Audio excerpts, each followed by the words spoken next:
So, I am making a game, and during the development process I realized my game is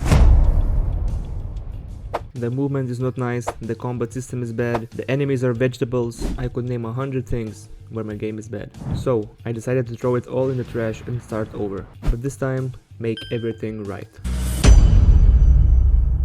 So let's start again from this blue screen. I created the first character, which is a knight. He has a sword, so he's a melee character. I quickly set up the basic movement so the character can walk. Also, I made animations for idle, run, attacking and others. I want to make the melee system interesting to play and feel smooth and nice. So I decided I'm going to do a combo system, where the player has light attacks and heavy attacks. This specific character has 3 different light attacks and a heavy attack. Light attacks are done with the left mouse button, and the heavy attack is done with the right mouse button. It is a bit slower and has a bigger cooldown, but deals more damage. Also, the player can perform a roll.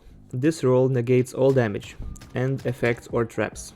Next, I added a health and energy systems, so our player can take damage and use energy. You can see that I added a white damage indicator, which indicates how much damage you took during the last hit. This made the health bar more alive and gave it some oomph.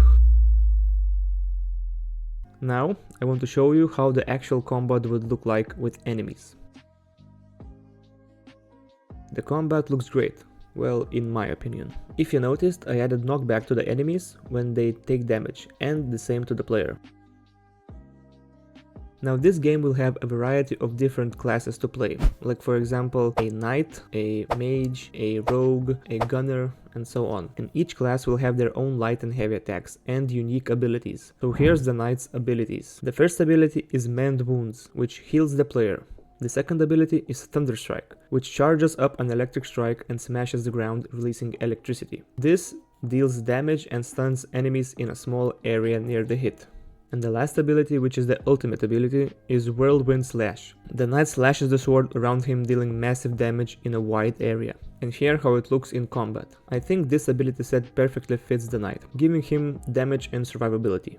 If you have any suggestions or changes you would make, leave them in the comments below. I will appreciate them. The biggest mistake with the enemies in the previous version of my game was that the enemies can just clamp up into one space. This means that the player can just run around circles and the enemies clamp up and are easily killed. But to fix this issue, I made it so the enemies would know that they are close together and would maintain a small distance between them, imitating flock behavior. And this makes it way more difficult to kill the enemies.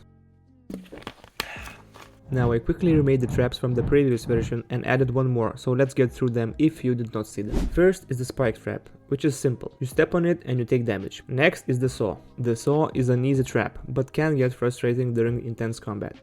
And the saw actually is really nice, because you can stand in front of it and not take damage. Also, you can stand behind it and not take damage. This imitates a 3D feeling, so if you're not stepping on the hole where the trap is moving, you will not get damaged. I added a vertical saw as well. For some reason the previous version did not have this, so here it is now. Next are the shooting traps.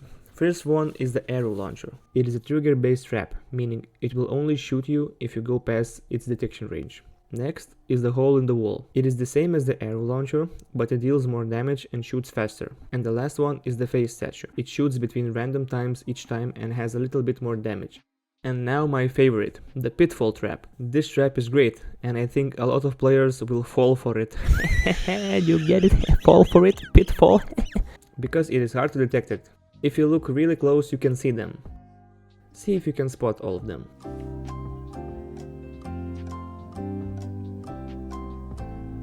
So, if you step on them, they will open, and if you are still standing on them, you will fall inside and die. These traps each have a small delay to let the player react to the opening and roll away from it.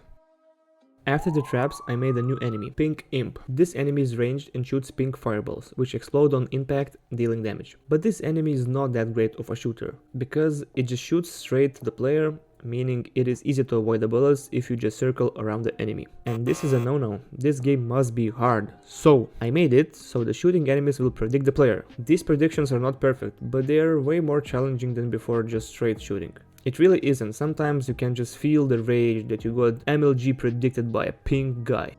The prediction works like this.